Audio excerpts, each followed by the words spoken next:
హల్లెలూయా, హల్లెలూయా, హల్లెలూయా. సరే, వాక్య భాగంలోకి వెళదాం. ఒక్క క్షణం తల్లు వంచి కండ్లు మూసుకుందాం. చక్కని మాటలు దేవుడు మనకు అందించాలని ఆశతో వేడుకుందాం. మమ్మల్ని అతిమిక్కులుగా ప్రేమిస్తున్నటువంటి మా పరలోకపు తండ్రి, మా రాజుల రాజా, రవికోటి తేజ, రత్నవర్ణుడా, ధవలవర్ణుడా, మా ప్రియుడా, శ్రేష్ఠుడా, అతి కాంక్షణీయుడా, ఈ మధ్యాహ్న సమయంలో ప్రభా మీ పాదాల చెంతకు వస్తున్నాం నాయనా. మీ చల్లనైన మెల్లనైన స్వరాన్ని మేము వినాలని ఆశపడుతున్నాం నాయన. ఆశ కలిగినటువంటి ప్రతి ప్రాణి యొక్క ఆశను తీర్చగలిగిన వాడా, నీ వైపు చూస్తూ వేడుకుంటున్నాం. మాతో మాట్లాడండి, మీ మాటలు మాకు వినిపించండి. ఆత్మీయ జీవితాలలో అభివృద్ధికి దోహదపడేటటువంటి మాటలు మాకు అందించండి. మహిమ పొందండి. నా మానవ స్వరాన్ని మరుగుపరిచి నీ యొక్క చల్లని మెల్లని స్వరాన్ని మా చెవులకు నాయన తాకనివ్వండి. మహిమ పొందండి. సమస్త మహిమ ఘనత ప్రభావాలు మీకే ఆరోపిస్తూ క్రీస్తు పేరిట ఈ మనవులు వేడుకొంచున్నాము తండ్రి. హల్లెలూయా, హల్లెలూయా, హల్లెలూయా. సంతోషం. దేవుని యొక్క మా మాటల్లోకి మనం వెళుతున్నాం. గత వారం చక్కని ఒక చిన్న కథ చెప్పాను. ఈరోజు కూడా ఇంకో చిన్న కథ చెప్పబోతున్నాను నేను. వాక్యం చెప్పడానికి బదులు కథలు చెప్తున్నాడు ఏంటి అనుకుంటున్నారేమో. కథ బాగుంటుంది. అందరు ముసుగు వేసుకున్నారా? చక్కగా ముసుగు వేసుకోవాలా. హల్లెలూయా, హల్లెలూయా. ఒక ఊరిలో, ఒక గ్రామంలో ఒక కుర్రు పేదవాడు, కుర్రు వృద్ధుడు, చాలా పేదవాడు, ఏమీ లేనివాడు. ఎలా బ్రతుకుతున్నాడో తెలీదు, ఎక్కడి నుంచి వస్తుందో తెలీదు. ఒకే ఒక్కడు ఒంటరివాడు, భార్య లేదు, పిల్లలు లేరు. ఏం చేయాలో అర్థం కానటువంటి పరిస్థితి. ఏడవని రాత్రి లేదు. తన జీవితంలో ఏడవని రాత్రి లేదు. అనేక సందర్భాల్లో మనం కూడా కొంతమంది మనం చూసినప్పుడు బాధపడుతూ ఉంటాం, అయ్యో పాపం అని. నాకు ఈ మధ్యకాలంలో చాలా ఎక్కువైపోయింది. ఏంటంటే, ఒంటరిగా ఎవరైనా కనబడినా, పేదవారిగా కనబడుతూ ఏదో చిన్న పనితో రోజంతా పని చేసుకుంటున్న వారు కనబడినా, వారికి వచ్చేది ఎంత, వారి బ్రతికి ఎంత, వారు ఏం తింటారు, వారు ఎక్కడ ఉంటారు, ఎలాగ వీళ్ళ పరిస్థితి అని అదంతా జ్ఞాపకం తెచ్చుకొని, ఎందుకనో నాకు తెలియదు కానీ చాలా ఎక్కువ బాధపడుతున్నాను. ఇమ్మీడియట్గా అదే క్షణంలో నేను బండి మీద ఉన్నా సరే వారి గురించి ప్రార్థన చేస్తున్నాను తెలియకుండానే. సో ఈయన గురించి మరి ఎవరైనా ప్రార్థన చేశారో లేదో నాకు తెలియదు కానీ ఒకనొక సమయం వచ్చేటప్పటికి ఆ గ్రామంలో ఒక పెద్దవాడు ఏం చేశాడంటే, ఈయన ఎక్కడైతే ఉంటున్నాడో ఆ స్థలాన్ని కబ్జా చేశాడు.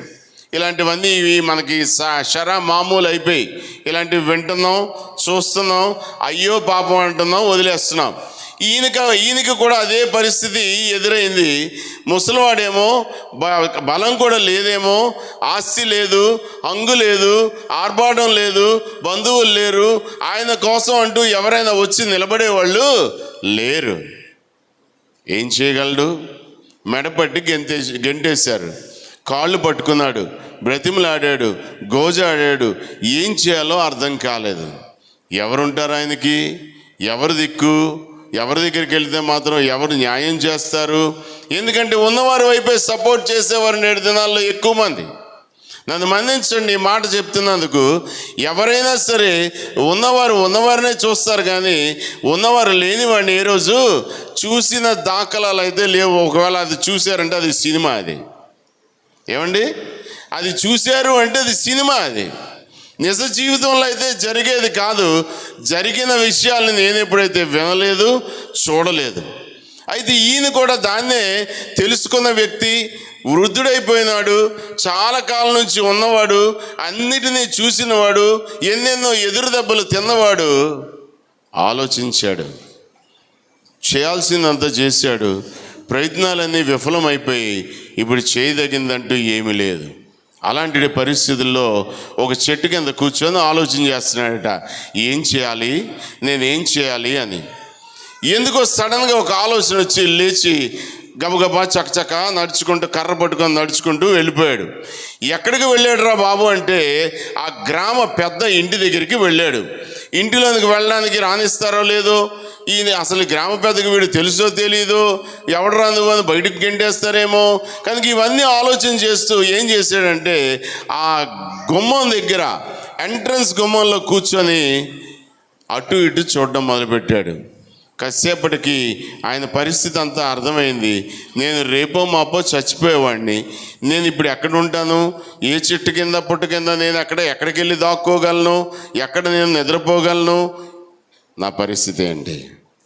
ఎప్పుడైతే ఇదంతా గుర్తొచ్చిందో కన్నీరు రావడం మొదలుపెట్టింది. ఏడుస్తూ ఉన్నాడు, అలా దుఃఖిస్తూ ఉన్నాడు, సైలెంట్గానే ఉన్నాడు. కానీ కన్నుల వెంబడి కన్నీరు జాలువారిపోతూ ఉంది, రాలిపోతూ ఉంది, కారిపోయి మొత్తం అంతా ఈ గడ్డం అంతా తడిసిపోయింది. ముసలివాడు, గడ్డం గీసుకోవడానికి డబ్బులు లేవు. అలాంటి పరిస్థితుల్లో గడ్డం పెరిగిపోయింది, గడ్డంలోంచి నీళ్లు కారుతుంది, చినిగిపోయినటువంటి బట్టలు తడిసిపోతున్నాయి. ఇలాంటి పరిస్థితుల్లో ఇదంతా కూడా ఈ గ్రామ పెద్ద ఎవరైతే ఉన్నారో ఒక కిటికీలో నుంచి చూస్తున్నాడు. దేవుని బిడ్డలారా గమనించండి, కిటికీలోంచి చూస్తున్నాడు. అసలు ఏంటి, వీడు ఎందుకు వచ్చాడు, ఎందుకు అక్కడ కూర్చున్నాడు, ఎందుకు ఏడుస్తున్నాడు, అసలు ఏంటి జరిగిన సంఘటన? చూశాడు. ఇక తట్టుకోలేకపోయాడు. ఆ గ్రామ పెద్ద చకచక బయటకు వచ్చాడు. బయటికి రావడమే చక్కగా నీళ్లతో వచ్చాడు. మంచినీళ్ళు ఇచ్చి వృద్ధుడి దగ్గర పక్కనే కూర్చొని నీళ్లు తాగు పెద్దాయనా అన్నాడు. ఎప్పుడైతే ఆ మాట అన్నాడో మీరు ఎప్పుడైనా గమనించారో లేదో, బాగా దుఃఖంలో ఉన్నవారి దగ్గరికి వెళ్ళి మనం ప్రేమగా పలకరిస్తే ఆ దుఃఖం ఇంకా కట్టలు తెంచుకొని వచ్చేస్తుందండి. మీరు గమనించారో లేదో ఎప్పుడైనా? ఇక ఎప్పుడైతే నీళ్లు తాగు పెద్దాయన అన్నాడో ఈ పెద్ద మనిషి, ఆ పెద్దాయన్ని పట్టుకొని ఏడవడం మొదలుపెట్టాడు.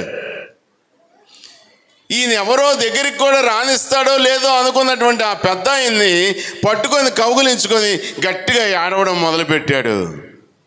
దేవుని బిడ్డలారా, ఇక్కడ మనం జ్ఞాపకం చేసుకోవాల్సింది, ఆలోచించాల్సింది, చక్కగా గమనించాల్సింది ఒక విషయం ఏంటయ్యా అంటే, ఈ పెద్ద మనిషి కూడా ఏడవడం మొదలుపెట్టాడు.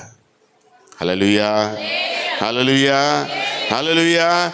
మీరు నిజంగా మనస్సు ఉన్నవారు, మనస్సాక్షి ఉన్న వాళ్ళ దగ్గరికి వెళ్ళి ఎప్పుడైనా మీరు కన్నీరు పెట్టుకొని చూడండి, వారు కూడా విలవిల్లా ఆడిపోతారు. ఒకవేళ వాళ్ళ కళ్ళమ్మట నీళ్ళు రాకపోవచ్చు, కానీ వాళ్ళు ఎందుకు అలా ఏడుస్తున్నావు, ఆగు అని చెప్తారు. ఇప్పుడే నేను అది మన కంపోస్ట్ కాలనీలో అక్కడ వాక్యం చెప్పడానికి వెళ్ళి వాక్యం చెప్పి నేను తిరిగి వస్తున్నప్పుడు అందరికీ ప్రార్థనలు చేస్తున్నప్పుడు ఒక యవన బిడ్డ, చిన్న బిడ్డ నా దగ్గరికి వచ్చి నిలబడింది. నేను వెళ్ళిన దగ్గర నుంచి ఆ అమ్మాయినే ఎందుకనో నేను చూస్తూ ఉన్నాను. నా దృష్టి వాక్యం చెప్తున్నాను కానీ మళ్ళా తిరిగి నా దృష్టి మళ్ళా ఆ అమ్మాయి దగ్గరికే వెళ్తుంది. ఏదో తేడాగా ఉంది, ఏదో మనసులో చాలా మనస్తాపానికి గురైంది, ఏడుస్తూ ఉన్నట్టుంది, మానసికంగా కృంగిపోయినట్టుంది, ఆ దీనస్థితిలో ఉంది. ఈ పిల్ల చిన్నపిల్ల, యవనస్తురాలు, చదువుకుంటుంది. ఏమై ఉంటుందా అని చెప్పి నేను ఆఖరి వరకు వచ్చి దగ్గరలోనే నిలిచింది, కానీ ఆఖరి వరకు ప్రార్థన చేయలేదు. ఆఖరిలో అందరూ వెళ్ళిపోయారు. ఆ పాప నానమ్మ, చెల్లి, ఒక తమ్ముడు, వాళ్ళు ఉంటుండగా అడిగాను, ఏమ్మా ఏమైంది, ఏడుస్తున్నావు ఎందుకు అన్నాను. ఇంకా కళ్ళల్లో అప్పటికి నీళ్లు లేవు. ఎప్పుడైతే ఆ మాట అన్నానో అసలు నోటమ్మట మాట లేదు, ఏడుపు శబ్దం కూడా బయటకు రాలేదు. జల్ జల్ జల్ జల్ జల్ జల్ ట్యాప్ ఇప్పితే ఎలాగుంటుందో కన్నీళ్ళు కారిపోతూ నన్ను పట్టుకుంది గట్టిగా. ఏమైందమ్మా, నోరు విప్పలేదు. మీకు తెలుసా, ఆఖరి వరకు నేను బండి ఎక్కేంత వరకు నాతోనే వచ్చింది, కానీ నోరు మెదపలేదు. నేనైతే ప్రార్థన చేశాను, దేవుణ్ణి అడిగాను, ఆఖరిలో నేను వెళ్ళిపోతున్నాను కదా, నవ్వవా ఒకసారి అని అడిగాను. అప్పుడు మనస్ఫూర్తిగా నవ్వింది, ప్రశాంతంగా ఉంది. హల్లెలూయా, హల్లెలూయా. కౌగిలించుకొని ఏడుస్తున్నాడు ఈ ముసలాయన వృద్ధుడు. ఎప్పుడైతే ఇలా ఏడవడం మొదలుపెట్టాడో, మీరు చాలా సందర్భాల్లో మీరు గమనించారో లేదో, ఆస్తిపాస్తులు ఉన్నవారు, ఐశ్వర్యం ఉన్నవాళ్ళు, వాళ్ళకు కూడా ఒక కష్టం ఉంటుంది ఏదో ఒక సమయంలో. మీరు ఎప్పుడైనా గమనించారో లేదో, వారు కూడా బయటికి చెప్పుకోలేరు. ఎప్పుడైనా ఇలాంటి పరిస్థితి ఎదురైనప్పుడు వారి కన్నీరు అప్పుడు చూడాలండి. కట్టలు దిగిపోయి వచ్చేసినట్టు పెద్ద ఇది దాన్ని ఏమంటారు, గేట్ ఎత్తితే ఎలాగైతే నీటి ప్రవాహం ఒక్కసారి బుస్సమని ఇలా కొడతాదో, మీరు ఎప్పుడైనా చూసారో లేదో, బ్యారేజ్ల దగ్గరికి వెళ్ళినప్పుడు బ్యారేజ్ గేట్ ఎప్పుడు ఎత్తారో కనుక్కోండి. ఆ గేట్ ఎత్తినప్పుడు వెళ్ళి చూడాలి మీరు. నేను చాలా సందర్భాల్లో చూశాను. నేను ఇలా లేచి ఒక్కసారి వాటర్, మరి ఆ స్పీడ్, ఆ ఫ్లో చెప్పాలంటే చాలా భయానకంగా ఉంటుంది. చూస్తే భయం వేస్తుంది కూడా.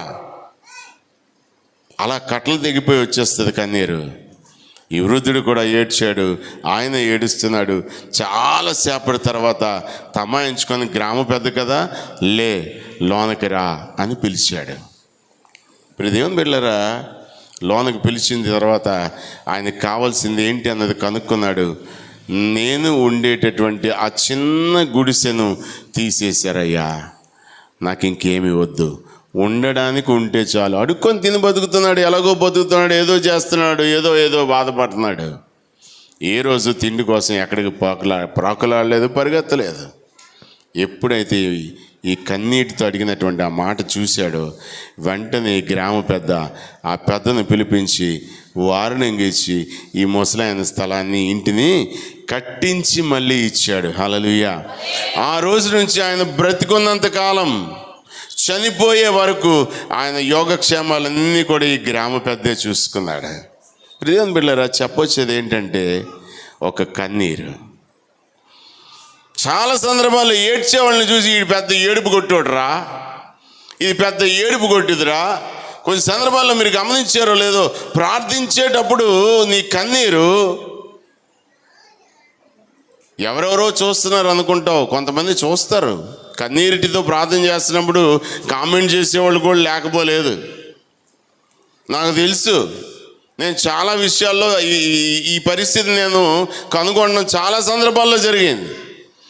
బాధాత్మకమైనటువంటి హృదయంతో నువ్వు ఎప్పుడైతే ప్రార్థన చేస్తున్నావో, నీ పరలోకపు తండ్రి దగ్గర నువ్వు ఎప్పుడైతే మొర్ర పెట్టుకుంటున్నావో, అన్నీ విన్నవించుకుంటున్నావో, నీకు తెలియకుండానే నీ కన్నుల వెంబడి భక్తుడు అందుకే రాశాడు, ఏమని, నా కనుల వెంబడి కన్నీరు రానీయక, నా ముఖములో దుఃఖమే ఉండనీయక, చిరునవ్వుతో నింపిన యేసయ్యా, చిరునవ్వుతో నింపిన యేసయ్యా. పడదాం. చిరునవ్వుతో నింపిన యేసయ్యా, ఆరాధన ఆరాధన నీకే, ఆరాధన ఆరాధన ఆరాధన నీకే. హల్లెలూయా. కన్నీరు ఎవ్వరూ నీ కన్నీరు తుడవకపోవచ్చు. ఆ చిన్న పాపకు నేను కన్నీరు తుడుస్తున్నాను, ఆగట్లేదు. వాళ్ళ నానమ్మ తుడుస్తుంది, ఆగట్లేదు. కన్నీరే కన్నీరు. చిన్నపిల్ల ఎంత మానసికంగా కృంగిపోయి ఎంత దెబ్బ తగిలిందో పాపం. దేవుని బిడ్డలారా, ప్రతి ఒక్కరి జీవితంలో ఏదో ఒక బాధ ఉంది. బాధ లేని వారు ఎవరైనా ఉన్నారా ఇక్కడ? మానసికమైనటువంటి ఒత్తిడి లేకుండా ఉన్నవారు ఎవరైనా ఉన్నారా? నేను హ్యాపీగా బ్రతికేస్తున్నాను, ఏ ఆలోచన లేదు, నేను నా మనసు నొప్పించబడలేదు అన్నవారు ఎవరైనా ఉన్నారా? ఉండరు నాకు తెలిసి. ఎందుకంటే కుటుంబాలలో నేడు దినాల్లో ఐక్యత లేదు, సమాధానం లేదు, శాంతి లేదు, నెమ్మది లేదు. మాట వినుట శ్రేష్టమని బోధించబడుతూ మనం వింటున్నప్పటికీ కుటుంబాలలో మన మాట వినేవారు లేరు. ఎక్కడ కన్నీరు కారుస్తావు? ఎవరి దగ్గరికి వెళ్ళి కన్నీరు కారిస్తే నేడు దినాల్లో నీ కన్నీటిని చూసి, ఆ రోజులంటే ఆ వృద్ధుడికి పెద్దవారు ఉన్నారు, గ్రామాలు చిన్న చిన్న గ్రామాలు, ఇప్పుడు ఎవరి దగ్గరికి వెళ్ళి ఏడుస్తావు? ఆ మధ్యకాలంలో ఒక దగ్గరికి వెళ్తే ఒకరు ఏడుస్తున్నారు. అయ్యో పాపం ఏడిలా ఏడు చేస్తున్నారు అనుకున్నాను నేను. తీరా చూస్తే వాడు బంధువులట. వాళ్ళు ఇలాగ వెళ్ళిపోగానే ఏడ్చి ఏదో వాళ్ళ బాధ ఏదో చెప్పుకున్నారు. వాళ్ళు వెళ్ళిపోగానే ఈ ఏడుపు కొట్టుడితో చచ్చిపోతున్నాడు బాబు. వచ్చినప్పుడల్లా ఈ ఆటమే ఏంటండి, ఆడి బాధ గురించి ఆలోచన మరి లేదు. మనిషి అంతే, మనిషి అంతే. కొన్ని సందర్భాల్లో నేను అంతే, నువ్వు అంతే. ఏడ్చేవారు నేటి దినాల్లో చులకన అయిపోయారండి. అంతవరకు ఎందుకు? చనిపోయిన వారి దగ్గరికి వెళ్ళి చూడండి, ఎంతమంది నేటి దినాల్లో చనిపోయిన వారి దగ్గర ఏడుస్తున్న వారు కనబడతారు. ఈ ప్రక్క చూడు, ఆ ప్రక్క చూడు, ఏ ప్రక్క చూడు, సెల్లకెలుగుతున్న వాళ్ళే కనబడతారు నీకు. చక్కగా సెల్లలో ఏవేవో చూసుకుంటున్న వారే కనబడతారు నీకు. ఏడ్చేవారు లేరు. దేవుని బిడ్డలారా, ఏడవాల్సినటువంటి సమయం చాలా దగ్గరలో ఉంది. అది రాకముందే దేవుని రాకడా సమీపంగా ఉన్నటువంటి నేటి దినాల్లో దేవుని రాకడ కొరకు నువ్వు సిద్ధపడకపోతే ఏడవలసినటువంటి పరిస్థితి. కనుక నేటి దినాల్లో మనం జ్ఞాపకం చేసుకోవాల్సినటువంటి 2-3 మాటలు నేను మీకు తెలియజేసి నేను ముగిస్తాను. ఆయన సన్నిధిలో కన్నీరు. నీకు సంతోషం కావాలి, మనం పాడడానికి అయితే పాడేస్తాం. నీ సన్నిధానంలో సంపూర్ణ సంతోషం, నిన్ను ఆరాధించుకొని విలువైన అభిషేకం, ఏది విలువైన అవకాశం కోల్పోయినవన్నీ తిరిగి ఇచ్చేస్తాడు. మంచిదే. కానీ ఆయన సన్నిధిలోనికి వచ్చినప్పుడు ఒక పెద్దవాడి మనసు కరిగించడానికి ఆయన చేసింది ఏంటి? ఒక ముసలాయన ఉపాయం ఏంట్రా బాబు అంటే కన్నీరు. ఎన్ని సందర్భాల్లో నీ కన్నీరు ఆయన పాదాల దగ్గర ఉంది? కన్నీటితో నీ పాదాలు కడిగి పన్నీరు పూయినా అని పాడేస్తున్నాం. కన్నీటితో కడిగి పన్నీరు పూయనా. ఎంత చక్కటి పాటలు భక్తులు బాగా రాశారు. మొత్తం మీద పాటలు పాడడానికే, చేయడానికి, చూడడానికి అయితే ఉండదు. దేవుని బిడ్డలారా, ఈ యొక్క ఉదయకాల సమయంలో పునరుద్ధాన దినమందు 2-3 మాటలు మనం చూద్దాం. ఏం చేస్తే మంచిది అని, ఎలా చేస్తే మనం దేన్నైనా పొందుకోగలం, నీ ఆశ ఏంటో, నీ అవసరత ఏంటో, నీ అక్కర ఏంటో, నీవు ఈ ఉదయకాల సమయంలో ఏం కోరుకుంటున్నావో చూద్దాం ఒకసారి. 2వ దినవృత్తాంతాలు 34వ అధ్యాయం 27వ వచనాన్ని ఒకసారి చదువుదాం.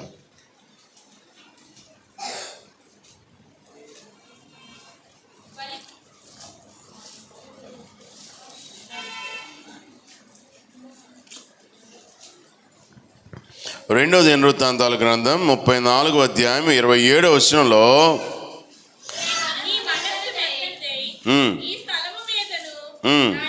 మైక్ లేదమ్మా.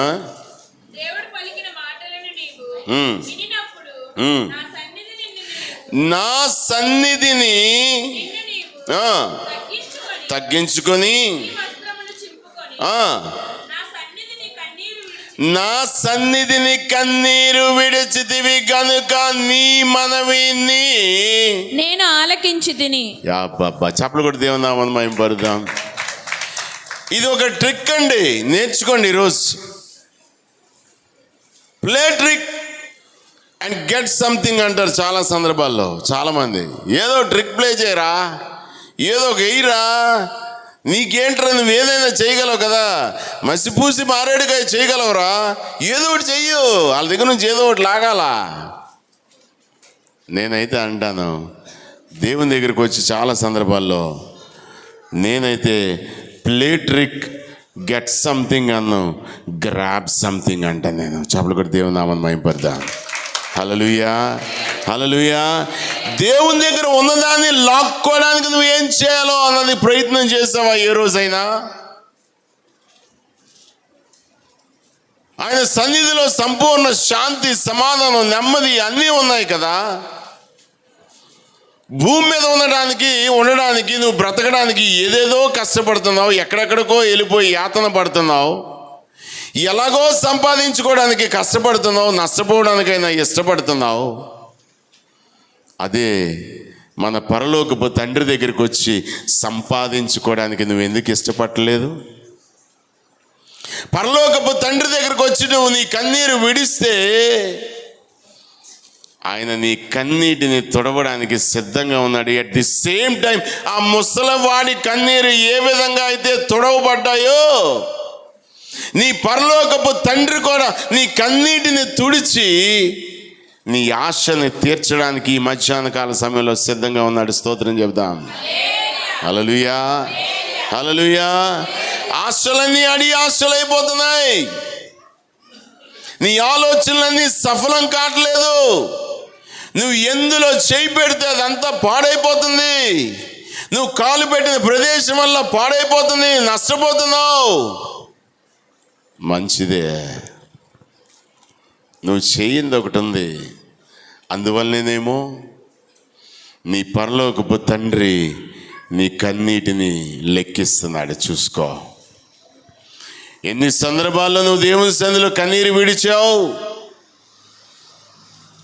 ఏమండి, వ్యభిచారి పట్టబడింది, ఏడవబడాల్సినటువంటి ఆమె, కొట్టబడాల్సిన ఆమె, చంపబడాల్సినటువంటి ఆమె నేను పాపిని అని గ్రహించింది. ప్రియదేవుని బిడ్డలారా, వచ్చి కన్నీటితో కడిగింది, పన్నీరు పూచింది, తెల్ల వెంట్రుకలతో తుడిచింది, క్షమాపణ పొందింది. హల్లెలూయా, హల్లెలూయా. ఈరోజు నువ్వు నేను అనుకోవచ్చు, నేను చాలా సందర్భాల్లో చెప్తాను, నేను నీతిమంతుడిని అయితే నేను ఏ రోజు చెప్పలేదు, ఎక్కడ చెప్పను. ఎందుకంటే వాక్యమే ఘోషిస్తుంది, నీతిమంతుడు లేడు, ఒక్కడు లేడు, అందరూ పాపము చేసి దేవుడు అనుగ్రహించి మహిమను పొందలేకపోతున్నారు. హల్లెలూయా, హల్లెలూయా. కానీ అయినప్పటికీ యేసయ్య దగ్గరకు నువ్వు వెళ్ళడానికి నీకు ఛాన్స్ ఇచ్చాడు ఆయన. నువ్వు పిలిస్తే ఆయన నీ దగ్గరికి రావడానికి సిద్ధంగా ఉన్నాడు. నువ్వు ఆశపడుతున్నావా? పాట అయితే పాడేస్తావు. ఏమని? ఆశ అయితే ఉంది నాలో, అందుకోలేకున్నాను, నా చేయి పట్టుకో నా యేసయ్యా. ఎందుకు?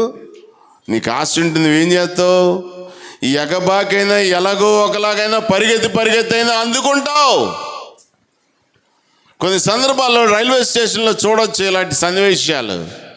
రైలు వెళ్ళిపోతుంది, పరిగెడతారు, పరిగెట్టి వెళ్ళి ఎలాగో ఒకలాగా కొన్ని సందర్భాల్లో వెళ్ళే ఎక్కేస్తారు. కొన్ని సందర్భాల్లో అయితే ఎవరో ఒకరు చేయించి అందుకొని లోపలికి లాగుతారు, లేకపోతే పడిపోతే చచ్చిపోతారు. నీ అవసరం కనుక పరిగెడుతున్నావు, ఇది నీకు అవసరం కాదు కదా. దేవుని సన్నిధిలో దేవుని దగ్గరికి రావాల్సినటువంటి అవసరత, అగత్యత నీకు లేదు కదా. ఎందుకంటే ఎలాగో ఒకలాగా సాగిపోతుంది నీ జీవితం అన్నదే కదా నీకు. నువ్వు భ్రమలో ఉన్నావు, జాగ్రత్త. భ్రమలలో ఆడుతున్నావు, జాగ్రత్త. ఏటెల్ల కాలం ఇదే జీవితం అని అనుకోకు. There will be a modifications, don't forget that. Modification ప్రతి దాంట్లోనే కావాలని కోరుకుంటావే. నేను ఆ మధ్యకాలంలో చెప్పాను కదా, నా స్నేహితుడు ఒకడు యుఎస్లో ఉంటున్నాడు, ఉద్యోగం చేస్తున్నాడు. తల్లిదండ్రి మాత్రమే ఇక్కడ ఉంటారు, ఫ్యామిలీ అంతా అక్కడ ఉంటుంది. ఇక్కడ చక్కటి భవంతి కట్టాడు. ఆ ఇల్లు చూస్తే నాకు కళ్ళు పట్టలేదు. అబ్బాయి ఎంత మంచి ఇల్లు కట్టాడు ప్రభువా, ఎంత ఇల్లు వద్దు కానీ ఉండడానికి ఒక 4 గదులు ఇల్లు ఉంటే చాలు ప్రభువా అనుకునేవాడు నేను. ఒకరోజు వచ్చాడని తెలిసిన తర్వాత లేటుగా నేను వెళ్ళాను. నేను వెళ్ళేటప్పటికి ఏట్రా బాబు అంటే సామాన్కి ఏమన్నా తట్టా పొట్ట అంతా సర్దేస్తున్నారు. అడిగాను, ఏరా బావా ఏట్రా? లేదురా, ఇది నాకు నచ్చలేదు ఇల్లు, అది కొంపదీసి అమ్మేస్తున్నావా ఏటా? ఈ లోపల వాళ్ళ నాన్నగారు వచ్చారు. బాబు ఏం చెప్పమంటావు, డబ్బు అంటే ఇడికేటి విలువ లేదు, ఏం తెలియట్లేదు, మోడిఫికేషన్ చేస్తాడట, ఇందులో ఏవో పడగొట్టేస్తాడట, ఏవేవో ఎర్రగొట్టేస్తాడట, దీన్ని మొత్తం మారుస్తాడట. ఉన్న ఇల్లునే నువ్వు మోడిఫై చేసుకోవడానికి నువ్వు ఎంత కష్టపడి ఖర్చు పెట్టేస్తున్నావే. ఏసే ఉండే ఇల్లు ఏది? ఏసే ఉండే ఇల్లు? చెప్పాలి. నీవే ఆయన ఇల్లు. హల్లెలూయా.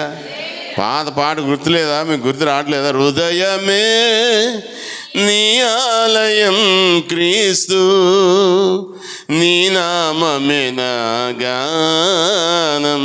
హల్లెలూయా. హల్లెలూయా. హృదయమే నీ ఆలయం అంటున్నావు, నీ హృదయం ఎక్కడుందో తెలియట్లేదు. దిల్ కహాయ్ అంటే దిల్ తూటుకయ్యా అని చెబుతున్నావు నువ్వు. నీ హృదయం ఎక్కడ ఉందరా బాబు, మొక్కలైపోయిందని చెప్తున్నావు. ఏం చెప్తాం మరి? ఇప్పుడు దేవుని బిడ్డలారా, ఇక్కడ చెప్పబడినటువంటి మాట, యెహోవా ఏం చేశాడు? ఆయన సన్నిధిని కన్నీరు విడిచితివి గనుక నీ మనవి నేను ఆలకించితిని. ఈరోజు నీకేం కావాలని కోరుకుంటున్నావు? నీ ఆశలేంటి, నీ అవసరాలేంటి, నీ అక్కర్లేంటి? ఈ మధ్యకాలంలో అమ్మగారికి బాగోలేనప్పుడు మీరు చూశారు, అంటే దుఃఖం వచ్చేది, అంటే దుఃఖం వచ్చేది. ఇప్పుడు నేను దుఃఖాన్ని చాలా ఎంత కంట్రోల్ చేసుకుంటున్నాను నాకే తెలియదు. ఆశ్చర్యంగా ఉంది నాకు. ఎందుకంటే నేను ఏడవలసింది మనుషుల దగ్గర కాదు అని తెలుసుకున్నాను. నేను ఏడవలసింది నా దేవుని దగ్గర. నన్ను, నా తల్లిని, నా తండ్రిని, నా బిడ్డల్ని అందరినీ తయారు చేసినటువంటి నా దేవుడు. ఆయన దగ్గర ఏడుద్దాం, దుఃఖపడదాం. ఆయన నీ కన్నీటిని తుడిస్తాడు. నీ ప్రతి బాష్ప బిందువుని ఈరోజు తుడవడానికి ఎవరైనా ఉన్నారు అంటే ఎవరు చెప్పండిరా? ఎవరు? నా యేసయ్య అని గట్టిగా గల మీద చెప్పండి. ఎవరు? గట్టిగా చెప్పాలి. నా యేసయ్యా. హల్లెలూయా. ఆయన నీ ప్రతి అవసరతను తీర్చడానికి సిద్ధంగా ఉన్నాడు. ఈరోజు సిద్ధపడదాం కన్నీరు కార్చడానికి. 2 రాజుల గ్రంథం 22వ అధ్యాయం 19వ వచనంలో చూస్తే, యెహోవా సన్నిధిని దీనత్వము ధరించి నా సన్నిధిని కన్నీళ్లు రాల్చితివి గనుక నీ మనవిని నేను అంగీకరించి ఉన్నాను. చదవండమ్మా ఎవరైనా గట్టిగా.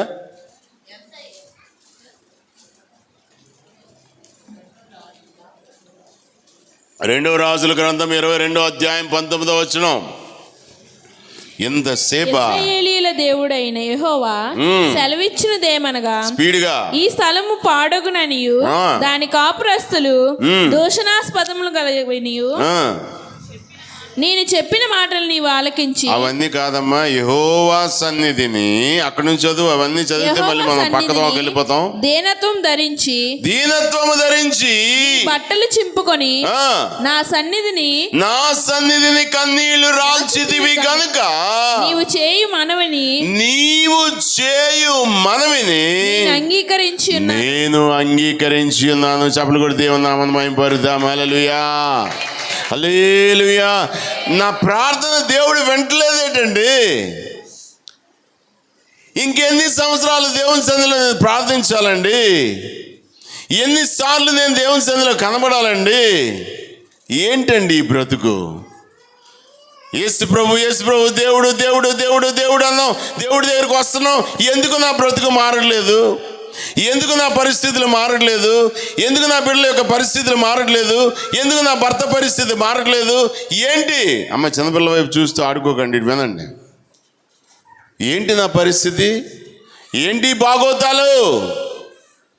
ఏం అర్థం కావట్లేదు. ఇంకెంతకాలం? ఆ మధ్యకాలంలో ఒకరు ఇలాగే, యేసు ప్రభు నాకు ఏడ్ చేశాడు, యేసు ప్రభు నాకు ఏడ్ చేయలేదు అని మళ్ళీ వెళ్ళిపోయారు. యేసు ప్రభు ఏడ్ చేయలేదు అందుకని వెళ్ళిపోయారు. మళ్ళీ అతి త్వరలో మళ్ళీ పరిగెట్టి వస్తారు వెనక్కి. హల్లెలూయా. హల్లెలూయా. ఆయన రోషం గల దేవుడు. ఆయన రోషం గల దేవుడు. ఏదైనా చేయగల సమర్థుడైనా. నమ్మితే గట్టి స్తోత్రం చెప్పండి. నమ్మపోతే మానేయండి.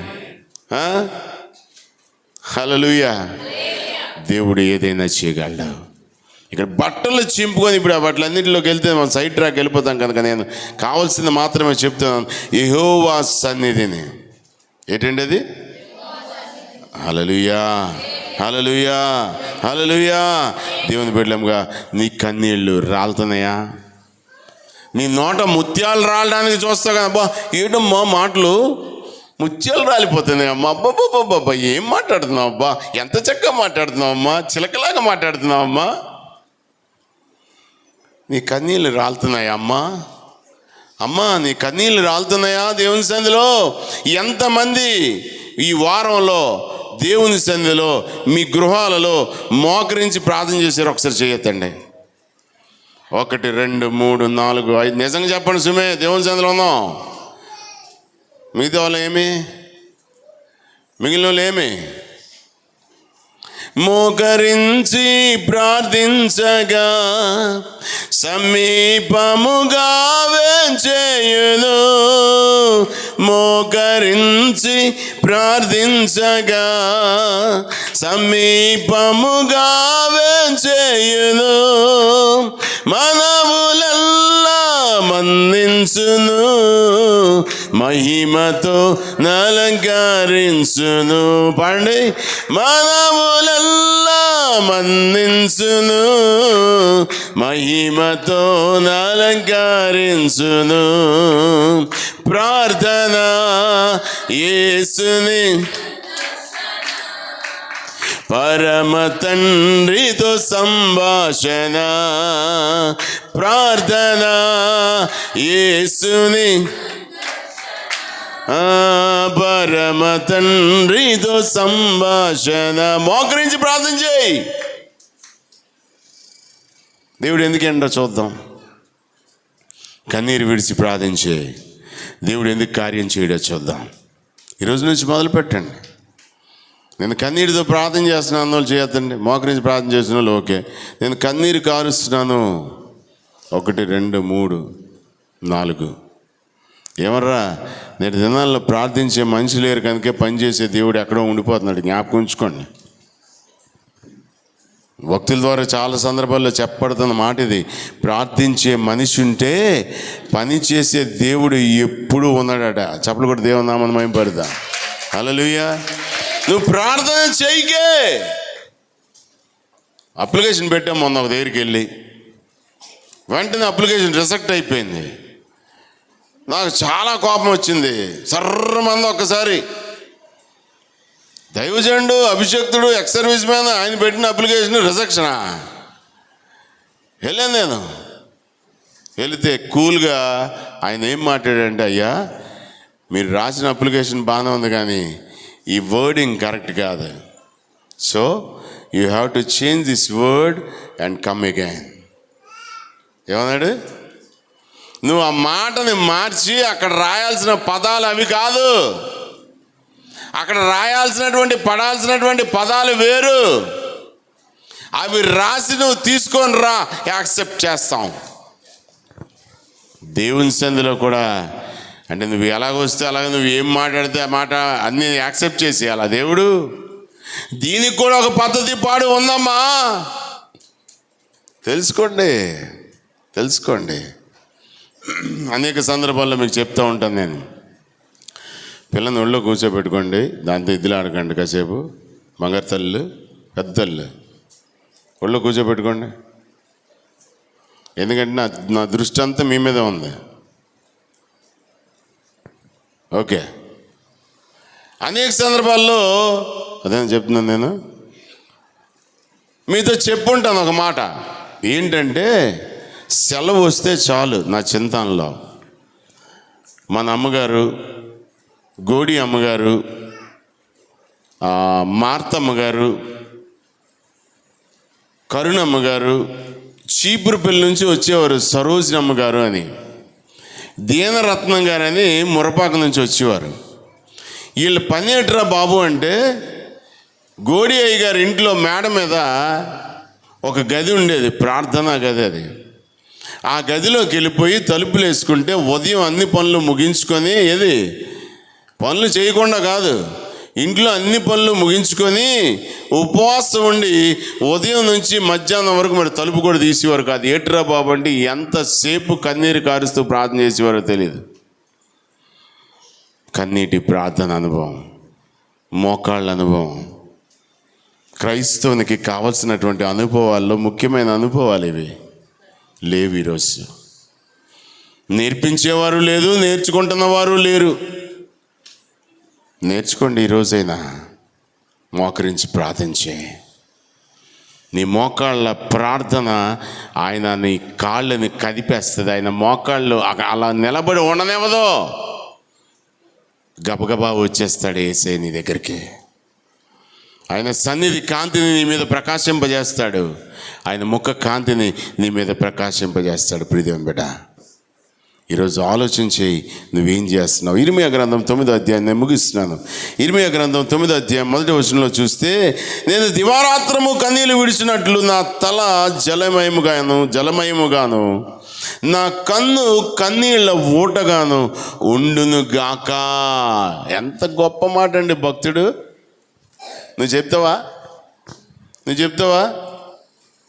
నాకు ఈ మధ్యకాలంలో పెద్దలైన వారు, నా బంధువులు వచ్చినప్పుడు, ఒరే అలా ఏడవమాకరా, అలా ఏడవమాక, నీ కళ్ళు అసలే బాగోట్లేదు కదా, ఏడవమాక నాన్న, నా కళ్ళు బాగోలేదని ఏడవద్దు అన్నారు. మీ కళ్ళు బాగానే ఉన్నాయి కదా, ఎందుకు ఏడవట్లేదు? దేవుని సన్నిధిలో, దేవుని పాదాల దగ్గర యేసు పాదాలు పట్టుకొని మరీ ఏడ్చేది, కన్నీళ్ళు విడిచింది. నీకేమి? నువ్వేం చేస్తున్నావు దేవుని సన్నిధిలో? అంత ప్రార్థించాల్సినటువంటి అవసరత రాలేదా నీకు? అంటే అంత అవసరత వస్తే ప్రార్థన చేస్తావా? అంటే బాగా భరించలేని బాధ కలిగితే, నొప్పి కలిగితే అప్పుడు ప్రార్థన చేస్తావా? అప్పుడు దేవుడు జ్ఞాపకం వస్తాడా? వద్దు ప్రియదేవుని బిడ్డ, దేవుడు నీకు ఇంకా సమయం ఇచ్చి ఉంటాడు. కానీ బైబిల్ మొత్తం చదివికండి, ఇటు వినండి అయ్యా, బైబిల్ మొత్తం చదివికండి, ఇటు వినండి, నా వైపు చూడండి. దేవుడు నీకు ఇంకా సమయం ఇచ్చి ఉంటాడు. కానీ దీపం ఆరిపోకముందే యేసు వైపు చూడు. నీ కన్నులకి కొంచెం పని చెప్పు. అనవసరమైన వాటి అన్నిటికీ ఏడుస్తున్నావు. యవనస్తులైతే ఈ మధ్యకాలంలో ఆడపిల్లలు మరీనమ్మా బాబు వద్దు అన్నారు అనుకోండి, ఎందుకమ్మా వాళ్ళందరితో కలిసి తిరగడం ఎందుకమ్మా, నువ్వు మాతో ఉండమ్మా, తల్లిదండ్రులతో ఉండమంటే పిల్లలకి అసలు ఇష్టం ఉండదు, నచ్చట్లే. మగ పిల్లలు అలాగే ఉన్నారు, యవనస్తులు, ఆడపిల్లలు అలాగే ఉన్నారు. ఇదివరకు తల్లిదండ్రులు చెప్పిన మాట వినకపోతే బెత్తాలు కర్రలు ఇరిగిపోయేవి. ఇప్పుడు కొడితే బాధ, కొట్టకూడదు, తిట్టకూడదు, ఏ మాట అనకూడదు. బెత్తం ఉపయోగించని తండ్రి ఏడా ఎవరు చెప్పారమ్మా అది? Praise lord. చప్పలు కొట్టండి ఆ పాపకి. హల్లెలూయా. కుమారునికి శత్రువాట. మా నాన్నగారు మామూలుగా ఎరగొట్టలేదు. ఎన్ని బెత్తాలు ఇరిగిపోయి ఉంటాయో. హల్లెలూయా. దేవుని బిడ్డలంగా దేవుడు నీకు ఇంకా సమయం ఇచ్చాడు. ఈరోజు నువ్వు ఒకసారి ఆలోచించు. నువ్వు అనుకుంటుంది ఏది జరగట్లేదో, నువ్వు ఊహిస్తున్నటువంటి ఒకటి జరుగుతుంది, ఒకటి అయిపోతుంది నీ జీవితంలో, నీ కుటుంబ పరిస్థితుల్లో. నీ ఆశలు తీర్చబట్టలేదు, అడి ఆశలుగానే మంట కలిసిపోతుందర్రా. ఇంకెప్పటికి ఎంతకని మనుషుల దగ్గర ఏడుస్తున్నాం, దేవుడి దగ్గర ఏడుద్దాం, దేవుడు పని చేస్తాడు. ఆఖరి మాట నేను ముగిస్తాను. విలాపవాక్యాలు 3వ అధ్యాయం 49-50 వచనాలు చూద్దాం ఒకసారి. 49-50. యెహోవా దృష్టి ఉంచి ఆకాశం నుండి చూచు వరకు నా కన్నీరు ఎడతెగక కారుచుండెను. హల్లెలూయా. నా కన్నీరు ఎడతెగక కారుచుంది, ఆగట్లేదు అసలు. Non stop. వాల్ కట్టడానికి లేదు, ట్యాప్ కట్టడానికి లేదు. నా కన్నీరు ఆగట్లేదు, ఏడుపు ఆగట్లేదు. ఆపుకుందాం అనుకున్నాను పాస్టర్ గారు, అయ్యగారు ఎందుకన్నా నా కన్నీరు ఆగట్లేదు అయ్యగారు? ఇందాక నేను చెప్పిన పాప ప్రత్యక్ష సాక్ష్యం. నాన్న ఆగురా నేను కన్నీళ్ళు తుడుస్తున్నాను, నాన్నమ్మ కన్నీళ్ళు తుడుస్తుంది, ఆగట్లేదు అసలు. ఆపుకోలేకపోతుంది, నోరు తెరవట్లేదు, నోరు మూసుకొనే ఉంది. కన్నీళ్ళు అలా జలజల కారిపోతున్నాయి. ఎంతటి బాధ ఉందో, ఎంతటి దుఃఖం దిగమింకొని అంతసేపు దేవుని సన్నిధిలో కూర్చుందో. ఈరోజు దేవుడు కూడా తను ఆ విషయం ఆ పాప కోసమే మాట్లాడేయడం నాకు అర్థం కాలేదు ఈరోజు. దేవుని బిడ్డలారా, ఏదో ఒక మార్గం ఉంది. ఈరోజు ఉదయం నేను అక్కడ మాట్లాడిన మాట, ఏదో ఒక మార్గం ఉంది. ఆ మార్గాన్ని వదిలేసి నువ్వు తప్పుదారిలో వెళ్ళిపోతున్నావు. పనికిమాలిన మార్గాలన్నింటినీ ఎదుగుతున్నావు. నీకోసం దేవుడు దాచి ఉంచినటువంటి మార్గాన్ని వదిలేస్తున్నావు. అలాగే నువ్వు దేవుని సన్నిధిలో కన్నీరు విడవడం మానేస్తున్నావు. మనుషుల దగ్గర వాపోతున్నావు, లేనిపోయిన బాధలన్నీ పడుతున్నావు, బుర్ర కొట్టుకుంటున్నావు కొన్ని సందర్భాల్లో, బాదుకుంటున్నావు కొన్ని సందర్భాల్లో. ఏం చేయాలి, ఏంటి బ్రతుకు? వద్దు వద్దు, అంత దిగజారిపోవాల్సిన అవసరం అయితే లేదు. ఎప్పుడు అంత దిగజార్చుకోకండి మిమ్మల్ని మీరు. దేవుని దగ్గర కన్నీరు ఏదో ఒక్క బొట్టు కార్చండరా. ఎందుకంటే నీవు కార్చిన కన్నీరు ఆయన కవిలిలో దాస్తాడు, లెక్క కడతాడు. తెలుసా మీకు ఆ సంగతి? తెలిసిన స్తోత్రం చెప్పండి. పర్లేదు, అయితే విన్నారు. నీ కన్నీరు వృధాగా పోతుంది అనుకుంటున్నామేమో, తుడిస్తే ఆరిపోయింది ఇంకిపోయింది అనుకుంటున్నామేమో, భూమి మీద పడింది ఆరిపోయింది అనుకుంటున్నామేమో. లేదర్రా, లేదమ్మా, అయ్యా నీ కన్నీరు కౌంట్ చేస్తున్నాడు దేవుడు. ప్రతి బొట్టు నీవు చిందిస్తున్నటువంటి నీ కన్నీరు ప్రతిదీ ఈరోజు నుంచి మొదలుపెట్టా. నీ కుటుంబంలో అద్భుతాలు చూడు, నీ పిల్ల యొక్క జీవితాల్లో అద్భుతాలు చూడు. నీ ఆశలు ఏవైతే ఉన్నాయో అడి ఆశలు కానీ మిగిలిపోతున్నాయో అనుకుంటున్నావో ఆ ఆశలన్నీ తీర్చబడ్డ నువ్వు చూడాలా. డిసెంబర్ 31 రాత్రి నువ్వు సాక్ష్యం చెప్పినప్పుడు ఈ సాక్ష్యం నువ్వు చెప్పాలా. చెప్పలు కూడా దేవుని నామమున మహిమపరుద్దాం. నేను కన్నీరు కార్చి సాధించాను దేవుని సన్నిధిలో, నా ప్రార్థన విన్నాడు. అప్పుడు పాడండి, ఇప్పుడు పాడికండి. ప్రార్థన విన్నావయ్యా, విజయమిచ్చావయ్యా, ప్రార్థన విన్నావయ్యా, విజయమిచ్చావయ్యా, తొట్టిల్లనియాలేదు, తోడుండి నడిపించావు. రాదా? ఊరు వినలేదు అసలు. ఎన్నిసార్లు పాడుతున్నారా మనం? పొగడేదా పాట పాడి పేను తుఫాన్ ఆగిపోవు, పరవశించి పాడేదా. పొగడేదా పాట పాడి పేను తుఫాన్ ఆగిపోవు, పరవశించి పాడేదా. తండ్రి దేవా మంచివాడా, నిరంతరం గొప్పవాడా. తండ్రి దేవా మంచివాడా, నిరంతరం గొప్పవాడా, నిరంతరం గొప్పవాడా, నిరంతరం గొప్పవాడా. హల్లెలూయా. అప్పుడు పాడండి, ప్రార్థన విన్నావయ్యా అని. ఎవరు ప్రార్థన వింటున్నాడు, ఎవరు ప్రార్థన వింటలేదు ఇవి చూడక. గొప్ప చేశారు రా ప్రార్థన. కొంతమంది ప్రార్థన చేయండి రా బాబు అంటే ప్రసంగాలు చేసేస్తారు ప్రార్థనలో. అవసరమైన పాయింట్ ఒక్కడ ఉండదు అందులోని. ఇప్పుడు ఈ మాట చెప్పండి, ఈరోజు ప్రార్థన చేయండి అంటే అవును ప్రార్థన చేయండి. మరి ఇంకా నాకు తెలుసు సంగతి. చేయండి పర్లేదు, ప్రార్థన చేయండి. కానీ ప్రార్థనలో నువ్వు చేయాల్సిన పాయింట్స్ మర్చిపోక. ప్రార్థన చాలా విలువైంది. వీటిలన్నిటికన్నా మరి ముఖ్యంగా నీ కన్నీరు చాలా విలువైంది, వృధాగా పోనేవక. దయచేసి చేతులు జోడించి మనవి చేసుకుంటున్నాను, నీ కన్నీరుని ఆయన పాదాల దగ్గర పడినవ్వండి. ఈరోజే ఈ మధ్యాహ్నం నుంచి మొదలుపెట్టు. మోకరిద్దాం, తల్ల ఉంచుదాం, కళ్ళు మూసుకుందాం, యేసే వైపు చూద్దాం. నీ కన్నీరు ఎంత కారుతుందో చూద్దాం యేసే దగ్గర, ఆయన పాదాల దగ్గర. నీ పరిస్థితి ఏంటో, ఇంకెంతకాలం ఈ బ్రతుకు, ఇంకెంతకాలం ఈ జీవితాలు? సంతోషం లేదు, సమాధానం లేదు, శాంతి లేదు, నెమ్మది లేదు, ఆనందం లేదు. అంతా దుఃఖమే, ఎప్పుడు దుఃఖమే. దేనికోసం ఏడుస్తున్నానో కూడా తెలియకుండా ఏడుస్తున్నాను నేను. అలాంటి దుఃఖాలు వద్దర్రా. నోరు తెరుద్దాం, యేసే వైపు చూద్దాం, నోరు తెరుద్దాం, యేసేతో చెబుదాం ఈ మాటల్ని. అయ్యా నా పరిస్థితి ఇదయ్యా, నా బ్రతికిదయ్యా. మాట్లాడండి రా అందరూ. తొందరగా సమయం అయిపోతుంది. త్వరగా. యేసయ్యా మీకు స్తోత్రమయ్యా, యేసయ్యా మీకు స్తోత్రం నాయన. నాతో మాట్లాడిన దేవా, నిజంగా మీతో మాట్లాడాడు అనుకుంటే నోరు తెరిచి ఆయనతో మాట్లాడండి. అవును ప్రభువా, ఈ దినం నుంచి, ఈ క్షణం నుంచి నేను కన్నీరు కారుస్తాను. నీ పాదాల చెంత నేను కన్నీరు కారుస్తాను. మోకరిల్లి ప్రాణమిల్లి అయ్యా వృధా చేయనయ్యా నా జీవితాన్ని, వృధాగా గడపనయ్యా నా జీవితాన్ని. నిజమయ్యా, ఎంతవరకు ఏదేదో అయిపోయింది, ఏదేదో జరిగిపోయింది. దేనికోసం ఏదేదో చేశాను, ఎందుకు కష్టపడుతున్నాను, ఎందుకు ఏడుస్తున్నాను, అసలు ఏంటో కూడా నాకు అర్థం కాలేదయ్యా. ఇంకెంతకాలం ఏడవాలి, ఇంకెంతకాలం ఏడవాలి? నా బ్రతుకు ఎప్పుడు ఇంతేనా? నా బ్రతుకు ఇప్పుడు ఇంతేనా? సహాయం చేయి ప్రభువా, సహాయం చేయి నాయనా. నీ వైపు చూస్తున్నాను. నా కన్నీరు తొడవా, నా కన్నీరు తొడవా.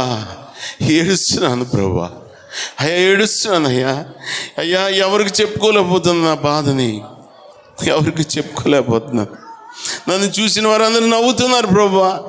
నా విరోధులందరూ నవ్వుతున్నారు అయ్యా. నన్ను హేళన చేస్తున్నారు ప్రభువా. ఎప్పుడు దుఃఖంతోనే కనబడుతుంది నా ముఖం. యేసయ్యా తెరుద్దాం, నోరు తెరుద్దాం. ప్రియదేవుని బిడ్డలారా, ఎవరి బాధ వారిదే. ప్రక్క వారి గురించి మనకొద్దు, మన బాధను యేసేతో చెప్పుకుందాం. ఈ క్షణంలో యేసే నీ ప్రక్కన ఉన్నాడు. ఆయన ఆత్మ సంచారం మన మధ్యలో జరుగుతుంది. ప్రియదేవుని బిడ్డలారా, యేసేతో మాట్లాడదాం. నోరు తెరవండి, బిగ్గరగా నోరు తెరవండి. యేసయ్యా నాతో మాట్లాడావయ్యా, అయ్యా నాతో మాట్లాడావయ్యా, నీకు స్తోత్రం అయ్యా. నిజమే ప్రభువా, నిజమే. ఈ రోజు నుంచి ఒక ప్రామిస్ చేసుకుంటున్నాను నీ దగ్గర, నీ పాదాల దగ్గర నా కన్నీరు వరకు పోస్తానయ్యా. అవునయ్యా, వేరే చోట వేరే దానికోసం కాదు ప్రభువా.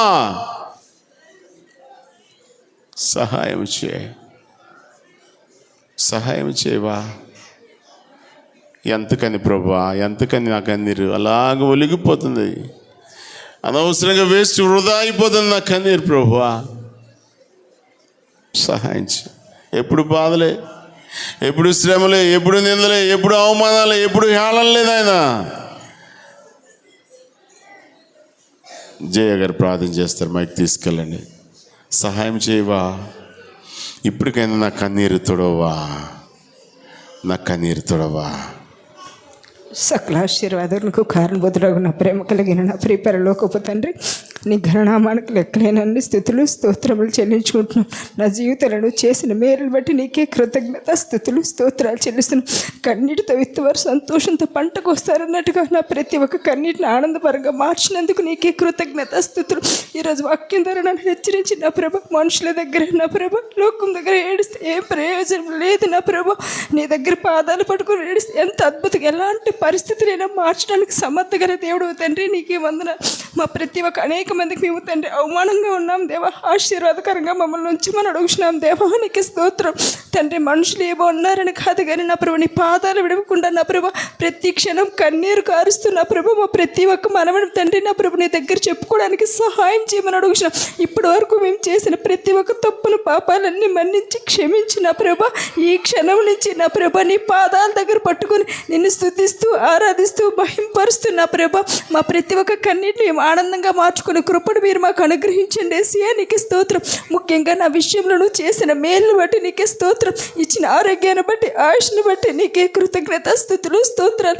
నా కొరకు ప్రార్థించే బిడ్డలు సేవకులు ఏర్పాటు చేసినందుకు నీకు వందనాలు చెల్లిస్తున్నాం దేవా. ఈ గొప్ప అవకాశాన్ని మా అందరికి అనుగ్రహించినందుకు వందనాలు. మీ మనుషుల దగ్గరికి వెళ్ళి నా ప్రభ కన్నీరు కార్చకుండా నా ప్రభ మా బాధలు మా వ్యధలు చెప్పకుండా నీ పాదాల దగ్గర పడి నా ప్రభ మేము గోజాడే కృపను, అట్టి భాగ్యాన్ని, అట్టి ధన్యతను మాకు అందరికి అనుగ్రహించి నీ కృపలో బలపరచమని యేసు నామములో అడుగుచున్నాను పరమ తండ్రి, ఆమేన్.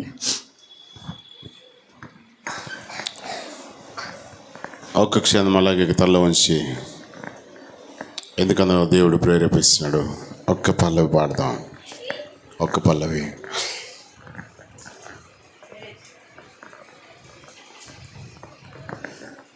కన్నీరు చూసావయ్యా, కరం పట్టి నడిపావయ్యా,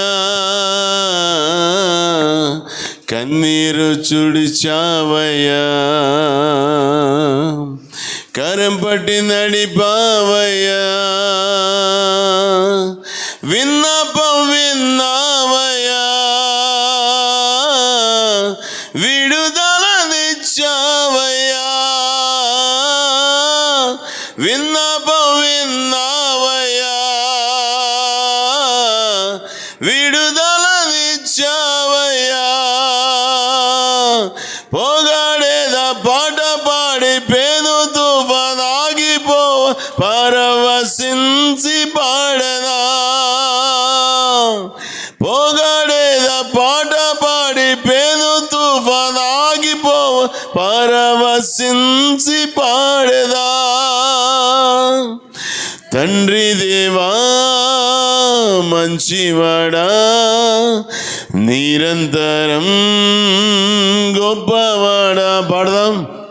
తండ్రి మంచివాడా నిరంతరం గొప్పవాడా, నిరంతరం గొప్పవాడా, నిరంతరం గొప్పవాడా.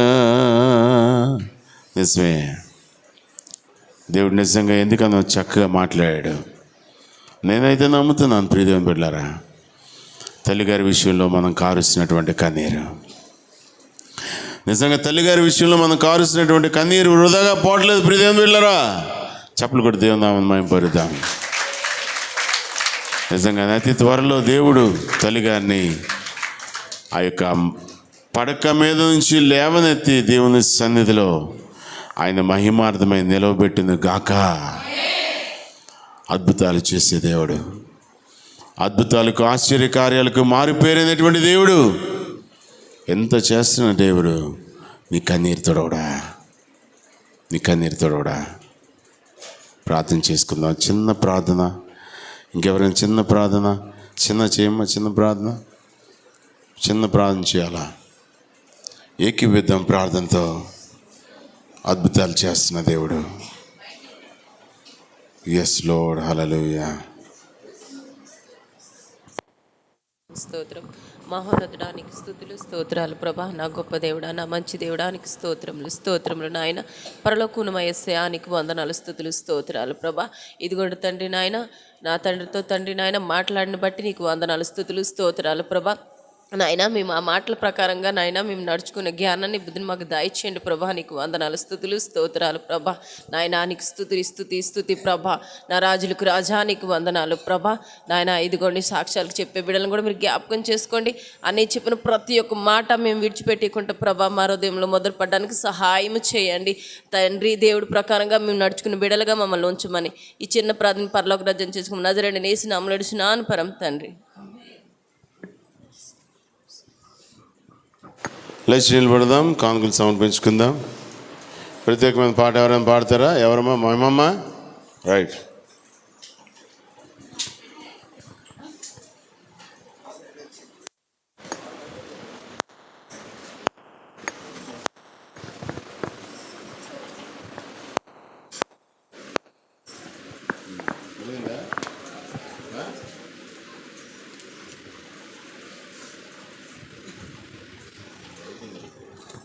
కూడా ఆగిపోయింది.